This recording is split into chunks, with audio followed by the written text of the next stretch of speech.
You wouldn't not do that because you have integrity, but so many people would, like a lot, probably most people would. And that from that point forward made the rest of the negotiation so easy because I was able to not worry at all about if I was getting screwed over. It didn't cross my mind. The only, and I think almost like I did trust this person so much before, but once he proved to me and said, wow, man, this guy is going to actually he's not only going to not go out of his way to harm me, he is going to go out of his way to help me when he doesn't have to at his own disadvantage, just because that's the high integrity thing to do. I don't need to worry about getting a raw deal. I can actually now show him I can show him that same courtesy in this negotiation. Yeah. And it made the whole process so much smoother and quicker. Well, and that's just it. What you did is you reciprocated. And the best way to provoke that reciprocity is by being trustworthy yourself. You then are going to evoke that out of the other person. And so as a result, we talk about the value pie, right? The more value, the bigger the pie, the more there is to divide up. He's like, hey, I'm going to throw some stuff in the pie. And you go, oh, okay, well, I didn't realize you were throwing that stuff in. Let me throw some stuff in too. And now you have this much more collaborative scenario where you have this massive pie now, way more value to be dividing up. And I suspect that person that you dealt with is now also somebody that you recommend to others or that you speak highly of and all of that kind of stuff too. Like, oh, yeah. I went into business now 7 years ago. And for the first 5 years, I didn't even have a website. And it was all because I had former clients who went, hey, we want to keep working with you. And it was because I demonstrated that I was someone trustworthy. They trusted me. And then word of mouth was just on fire. So I didn't have to do any marketing in my business, all because I was a trustworthy, collaborative negotiator with them. It wasn't because I was dropping my prices. It was because they went, we know we're going to get value out of this individual. Whatever we pay, we know she's going to deliver something above and beyond. Yeah, I think that is a decision to live up to values of integrity, honesty, trustworthiness. Unfortunately, not everyone has those values, right? If all three of us clearly do, not to pat ourselves on the back, but if this conversation resonated with anyone, it's likely a value they share. And I think that so much of that is simply making a conscious decision at every moment and every day to say, I'm going to act with integrity. I'm going to be generous. I'm going to be a trustworthy person. I'm going to do the right thing, because all of the temptations of the world are to do the opposite. There's not a short-term reward for being trustworthy in most cases. There's not a short-term reward for acting with integrity. Most of the time, there's a short-term reward for acting without integrity. Seeing $100 bill that's laying on the sidewalk and just picking it up and putting it in my pocket and not worrying about who might have dropped it. There's a short-term reward and there's no downside. But to act with integrity has a long-term reward. And it's hard, I think, in decision-making to always keep a focus on that long-term reward. But, Sean and I obviously think decision-making can be so broadly applied. Like, skills that we develop around decision-making can be applied in every aspect of our life, whether it's our careers, our marriages, our friendships, our hobbies, anything.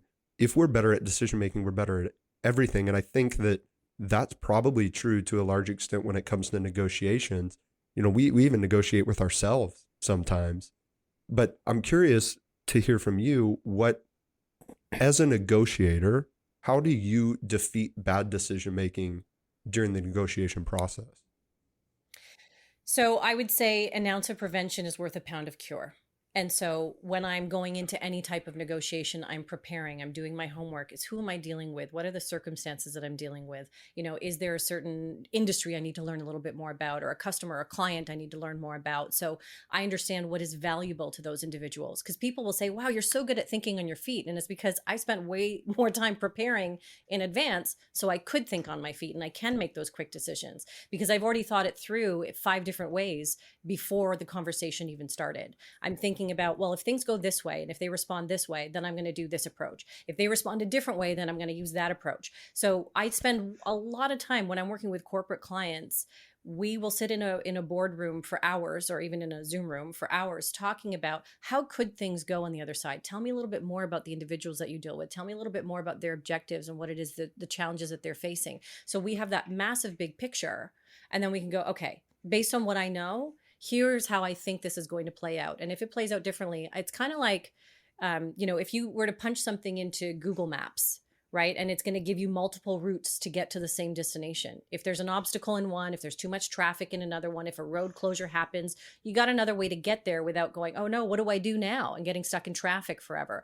The same can happen as we make our decisions. If you prepare and you know those routes in advance and those potential, openings for yourself, then it's much easier to get to your final destination. You may have to take the scenic route once in a while. You may have to, you might be able to be the most efficient sometimes, but you need to understand, what does the landscape look like before you can just start weaving your way through traffic and not knowing where you're going.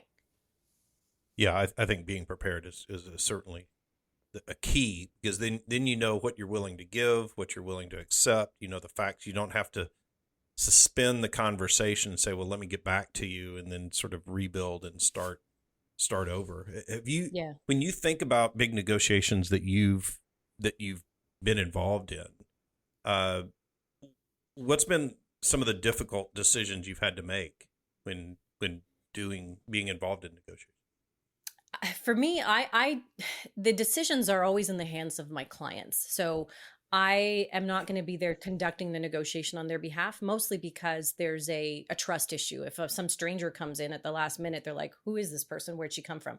So I'm usually coaching people through the process. And the hardest part for me is leaving my personal feelings at the door, because when I'm hired by a client, I want them to win so badly. I want the best for them and so on, but they hire me because I'm objective, right? So they hire me because I'm not blinded by being involved in their day-to-day and being involved in a certain political decision internally or whatever it is. So that for me is the hardest part, just to continue to maintain my objectivity, to go, folks, this is what the landscape looks like right now. If you go down path A, here are the potential consequences. If you go down path B, here are the risks in that one as well. Let me help you weigh out the pros and cons, versus I want to go, this is the one that I really want you to do.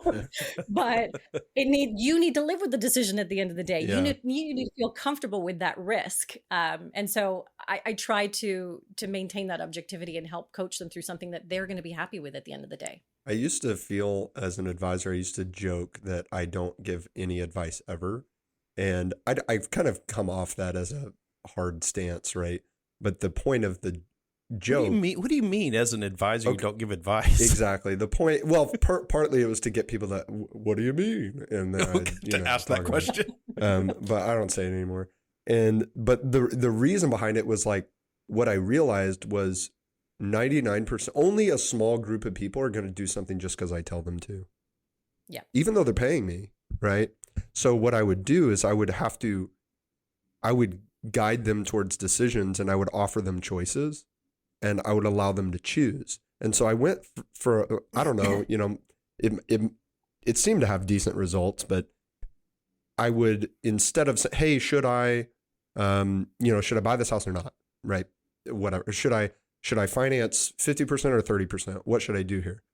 I wouldn't just say, oh, do 30, right? Because nobody's going to listen. I mean, they might, but it seems almost, people would dismiss it more often than I would expect, even though they ask the question. And so I'd say, well, if you do 50, this is what's going to happen. If you do 30, this is what's going to happen. Here are the pros and cons. And I would be their guide through a decision-making filter, process, journey, and then say, what decision do you want to make? And so some of that job was eliminating the, slimming down the number of choices that they had, right?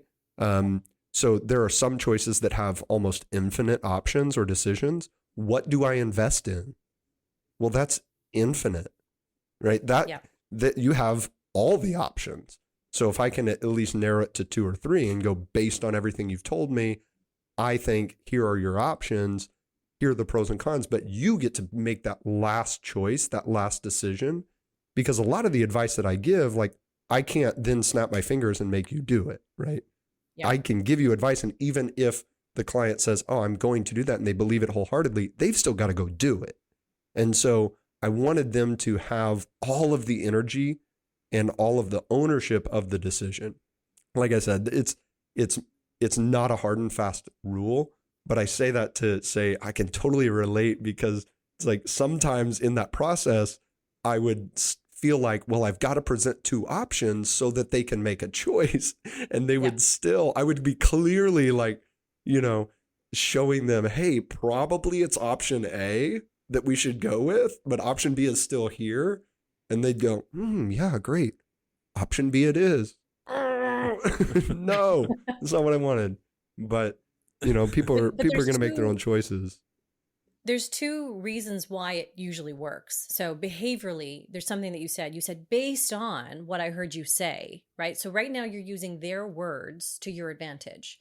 And so people are more accountable to what they say versus what you say. So you could say, look, here's what the market says, or here's what I think you should do. And they're going to go, I don't care what you think I should do. Exactly. Even though I'm asking you, I really am just going to do what I think I should do. So if you can say, based on your risk profile, based on what you shared with me about what you want to do with your risk or what your goals are or something like that, they're like, oh, he was listening to me. This is what I said. Therefore, I'm more highly engaged to what he's about to say to me. So you're using that.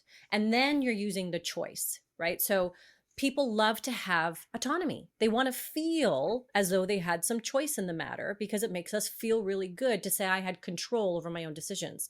I mean, I use the analogies all the time with children. It's like when I'm dealing with my nieces or my godchildren and I go, hey, here's your choice for dinner. Do you want the cauliflower or the broccoli? They're both vegetables. I don't care which one they choose. And they're right? both gross too.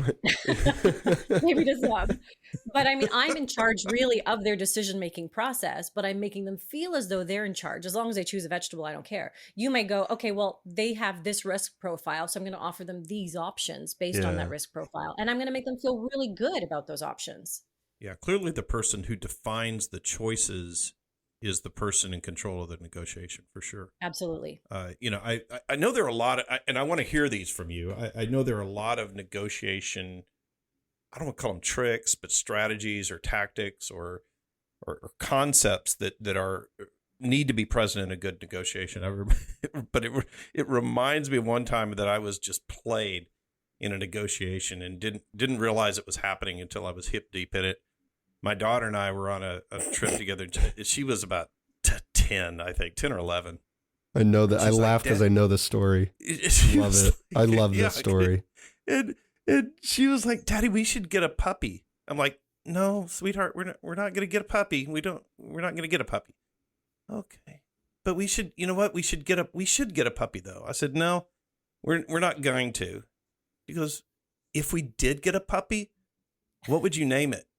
I said, it doesn't matter because we're not going to get one. She goes, "Yeah, but what would you name it if we had one?" I said, "I don't know, like Skippy." And she goes, "Oh, what would Skippy look like?" I go, "It doesn't matter. We're not getting a dog named Skippy." She goes, "Would it be like a little brown dog or a white dog or, what I said, "I don't know, just like a medium-sized, brown dog, I guess." "Would he do tricks, Daddy?" I was like, "Well, I mean, yeah, I guess. Yeah. What kind of tricks would he do?"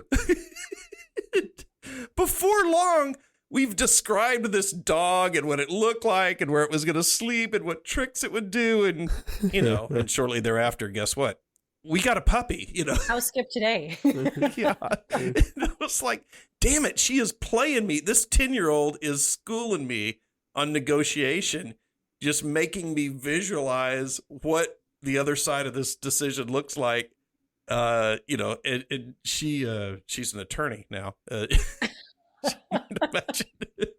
But I totally unsurprisingly to everyone who's ever met her, that's what. Not surprisingly at all. So when you look at negotiation, and I don't want to put it in a negative context and call them tricks, but strategies for effective negotiation, and how do we utilize these methods, let's say, in negotiation?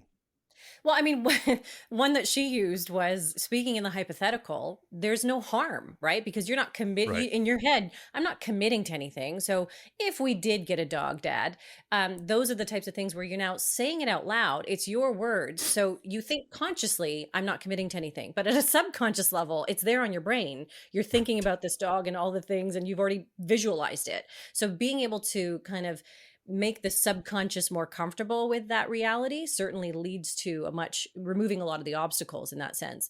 And that's one of the things